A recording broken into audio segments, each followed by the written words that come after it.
Good day, bloomers, and welcome back to your slice of the simple yet profound joys of farming life over here at Bloom and Bounty. I've been bursting at the seams to share you the story of our journey, this testament to community, the collaboration, and the the beauty of seeing your hard work flourish on the plates at, you guessed it, the Farm to Filet event I've been hinting at. I'm filled with gratitude, first and foremost, because I've been reflecting on this recent partnership with not only the local restaurant, but the marine lab in our area, showcasing our harvest in a farm to filet event designed to highlight cutting edge aquaponics research. So it's been an exhilarating month and a half. I've been filled to the brim with anticipation, learning, and the most heartwarming embrace from our local community and beyond. So, we are going to dive into the roots of this wonderful, wonderful adventure.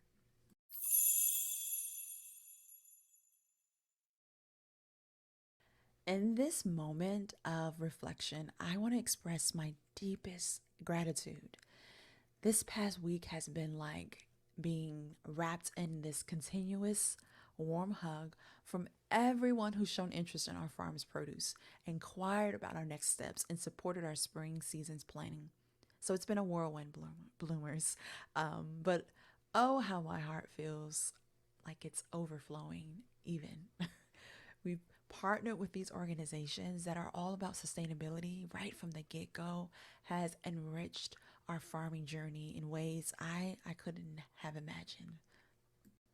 But I want to segue into something we're doing this month because it is Women's History Month. So we are shouting out a woman farmer each week. And as we step into Women's History Month, it's only right to shine the spotlight on some of these phenomenal women in farming. And who better to kick off the celebration than the force behind Thunder Bluff Farm? And that is Thunder Bluff underscore farm. Yes, that is her Instagram handle, and her real name is Jessica. In her bio, it states 4 years ago, I made the bold leap to quit my job and start a farm right in my backyard. Her Instagram bio caught my eye because that it was just straight to the point. We know what you're about and why you started it. But it really was her content that truly captivated me because it's filled with humor, insight, and a no nonsense look at the realities of backyard farming. Jessica's backyard to business farm is nothing short of inspiring, teaching us all a thing or two about turning this small piece of land into a thriving, living ecosystem. Now, a lot of us want like these huge acres of land. We're talking, I've been in a lot of Facebook homestead and farming groups, and a lot of them like, I'm looking for 20 acres. But can you handle 20 acres? Do you know what comes with taking care of 20 acres? And when you look at what Jessica's doing, you really don't need that much. And she has a lot to work with, if I'm being straight up with you. She has a lot of land that she's utilizing. But when you think of what you want, really look at creators like this because she is optimizing every piece of that land into a thriving, living ecosystem. So hats off to you, girl, Jessica. And for anyone intrigued by real, unfiltered stories of farm life, find her on Instagram at thunderbluff underscore farm or TikTok under Jessica. This is all together, Jessica Bertolino. That's Bertolino. And prepare to be educated and entertained. This episode is proudly sponsored by KB and Bloom, a beacon of support and inspiration for BIPOC women seeking wellness and lifestyle content that resonates with their experiences. As you dive into the stories and reflections in Bloom and Bounty, remember that each episode is made possible by the unwavering support of KB and Bloom. Whether you're turning in for the farming tales, the creative insights, or a moment of introspection, KB and Bloom stands as a steadfast companion, cultivating connections and growth. Explore the site for yourself at kbandbloom.com, a treasure trove of articles, affirmations, and content crafted with your journey in mind. Now let's ease on back into this week's episode.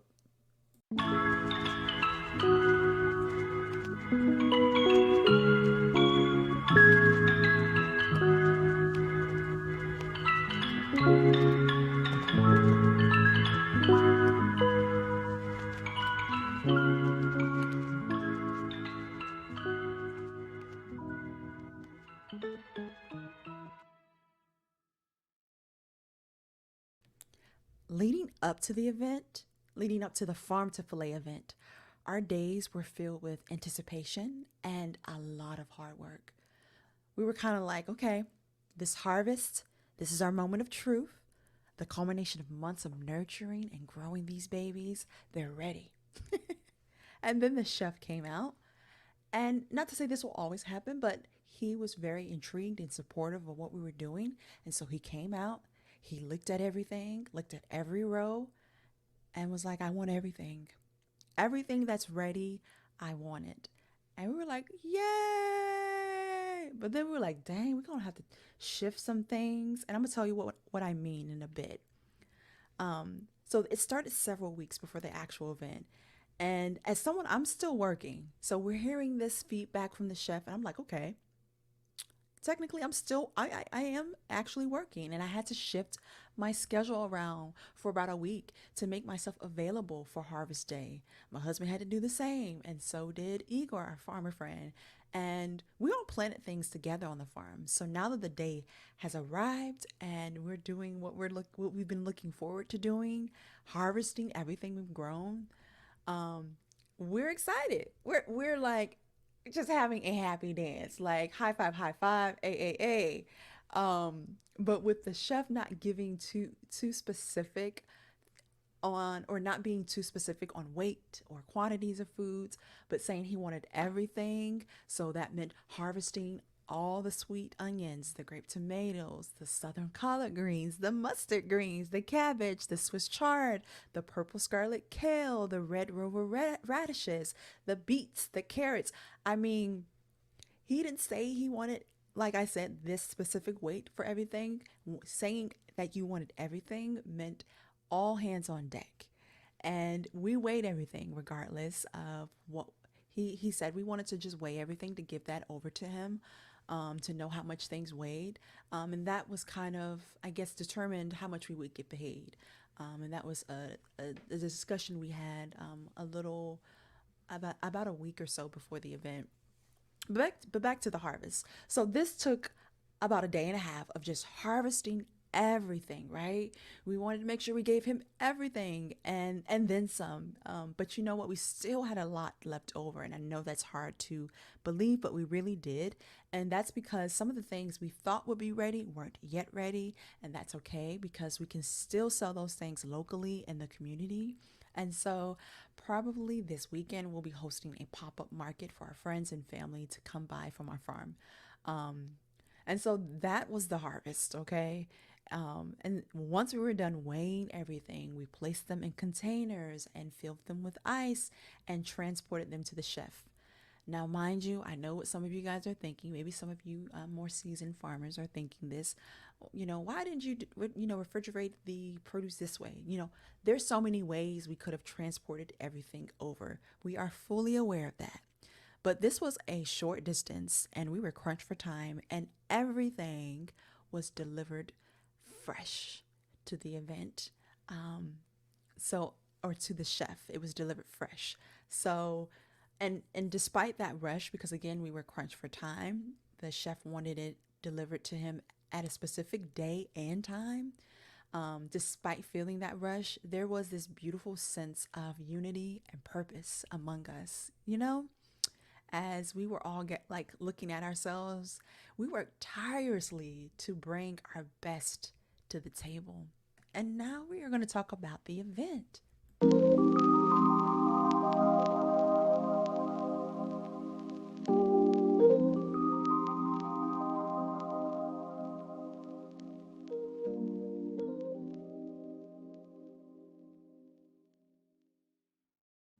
And then the day arrived. You guys, the weather couldn't have been more perfect for the Farm to Filet event. Seeing our produce featured in dish after dish, I was looking, I was like, come on, we harvested this stuff. Where is it? I want to taste it. I want to taste it. The appetizer to start with, it was this sun goat tomato bruschetta featuring pesto goat cheese, crostini, balsamic drizzle. I mean, my mouth is just like, can I redo, please? So the tomatoes from our farm was featured on that. Our first course was the sun shrimp gumbo with Joe Island clams, and of course we saw things in there from there. And I just it was delicious. It was all just so fresh. We absolutely love seeing that. The second course, black and red drum fish. The fish were grown in the Marines, our local marine aquaponics program or system, and in that were our collard greens, our rooted. It was this called. I think it was called roasted root vegetable puree, which was our they were our beets. And let me tell you, pause, pause, pause. I have never tasted beets this way, or it hasn't been presented to me in this way. I usually juice beets. Everyone knows that I juice beets. And to have it in this puree form, it was delicious. It was rich. It was sweet. And we grew that, and it was everything. I was in awe. Also, there were carrots on there. Our collard greens were on the dish. I mean, our onions were in the gumbo and the carrots. I mean, everything tasted so good. And I'm not just saying that because we grew it, but it was really good. The chef did his thing, and his staff were so amazing at serving up these dishes after dish after dish. They were amazing. And I'm just it's like the celebration of the cycle of growth, this harvest and the nourishment. So much validation for our hard work. And I was standing in that, I was standing in all of that. We all were. It's an indescribable feeling at the same time, but gosh, it was just such a good feeling. Reflecting on the experience, I know I've been doing that already, but standing there, it was beautiful. The Farm to Filet event was outside, and they raised money for the local nonprofit Marine Lab. And standing there as all of this was going on, there was so much busyness, but being among the guests and also not everyone knowing that our produce, our harvest was served up on these beautiful, delicious dishes. I kind of felt curious, and I had so much enthusiasm about it because again, there was a lot of happy feelings, but it was nerve wracking at the same time when people realized that we were the hands to grow this food. It was nerve wracking, but also exhilarating. So many feelings at once. Duality is a thing. I mean, I just really really believe in that. But I realized that this event wasn't just this milestone for us, but it was this doorway we were walking into for future possibilities, the connections, the networking we did that day at the event, the conversations, the interest built, the shared excitement from other local members in the community. It like fueled my passion even more, and the determination to keep moving forward, to keep growing and learning and learning and learning and educating, it being becoming this educational platform. That is what I'm so hopeful for. That is what makes my heart so happy and gives me the most happiest goosebumps ever. I'm excited about that. Woo!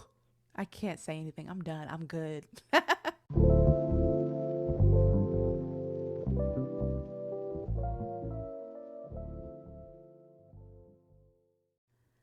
Now, to wrap up today's episode, I'm drawn to the words of Jamila Norman. Now, you may be familiar with her because she has a show based on her farm, Patchwork City Farm.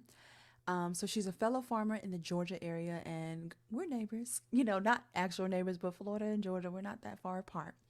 But her wisdom is what resonates deeply with our journey. I always like to look up quotes. That's my thing. I've been doing that on KP and Bloom, and this one, thinking about what we've been doing and our mission, these words from her, I have to read this to you guys. So it goes like this. There are so many obstacles in the way to just get to what's essentially the simplest thing. People have been growing food for thousands of years, and now it's radical to grow food.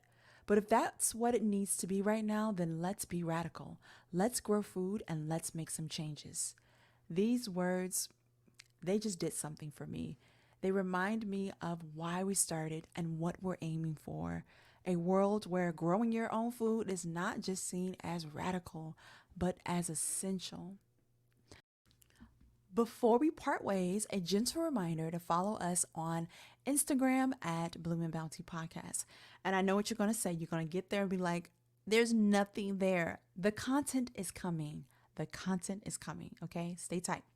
And if you haven't yet, please subscribe, rate, and follow Bloom and Bounty on your favorite listening platforms. I don't want that to go over your head, but I want to make sure I understand why. There is not a podcast like Bloom and Bounty.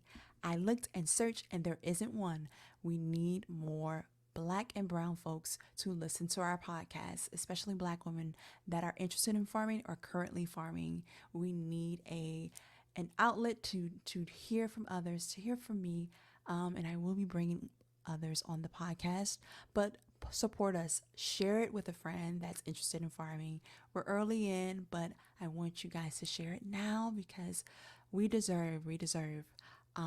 And your support doesn't just make my day, it really lights up my entire journey. So thank you. On that note, thank you for being here, for listening, and for walking this path with me. Until next time, may your days be filled with sunshine, your soil with all the richness, because us farmers know that that is important, and your heart with the joy of the harvest like I recently experienced. All right, take care, self-care, and remember, you need you. Bloom and Bounty is brought to you by KB and Bloom and the Bloom Media Group. Follow this podcast to stay connected as weekly episodes are released, and follow KB and Bloom on all social accounts. Go to kbandbloom.com for more info.